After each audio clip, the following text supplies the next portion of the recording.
Introduction. There are people who read books, and there are those who are read back by books.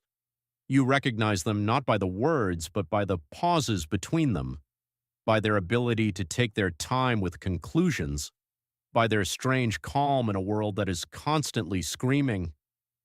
A person who has read a lot of books changes not only intellectually, they are transformed deeper at the level of thinking, reactions, and even enjoyment of life. Their mind becomes not just a repository of information, but a tool for observation. But what exactly is happening in their brain, and why do such people often seem different? Neurobiology, dopamine, and the prefrontal cortex. When most people see quick sources of pleasure, short videos, likes, news, their brains get used to instant dopamine surges. It's like constantly eating sweets, fast, bright, but superficial. Reading works differently. It's slow dopamine, delayed gratification. When you immerse yourself in a book, your brain begins to build complex neural connections, and here the prefrontal cortex plays a key role.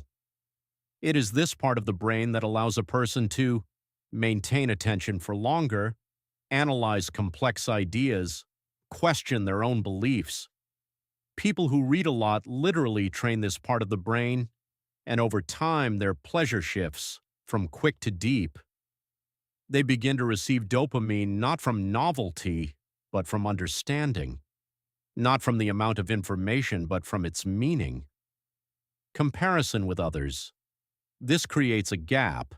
In conversations, they may be silent for longer because they are used to thinking before answering. It is more difficult for them to enjoy superficial entertainment, not because of superiority, but because of a different attitude of the brain. While one person is looking for stimulation, another is looking for meaning. And here's an interesting thing. Readers often seem calmer, but at the same time more complex. They react less impulsively because their brains have learned to pause between stimulus and response. This pause is freedom. Creativity. Reading is not just about consumption, it's about co-creation. When you read, you imagine, you build worlds, you live experiences you've never had before. And here's another important thing. The brain begins to combine ideas. That's why people who read a lot often think in metaphors, see connections where others see chaos, create new things based on what they've read. Their creativity isn't just inspiration from nothing. It's the result of thousands of internal dialogues with authors, thoughts, stories, and over time they start not just reading the world, they rewrite it. Conclusion. A person who has read a lot of books is not necessarily a genius, but this is a person who has learned to live more slowly and think more deeply. Her brain has adapted to complexity. Her dopamine has learned to wait. Her prefrontal cortex has become stronger. And perhaps most importantly, she has stopped looking for simple answers. Because she has understood, the most valuable thing in life is not speed, but depth. So the question is not how many books you have read, but who you have become after them. Facts and practical tips. Studies show that just 20 minutes of reading a day can significantly improve concentration in just a few weeks.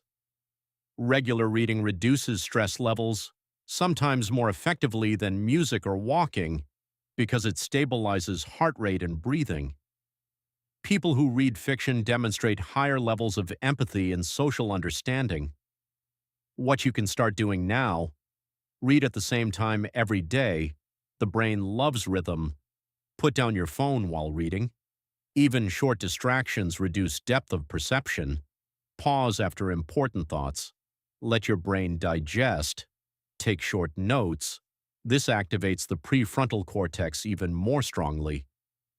Read slower than you want. Depth is always more important than speed. And remember, a book doesn't change you instantly, but each page is a small reconfiguration of your thinking. And one day you suddenly notice you already think differently.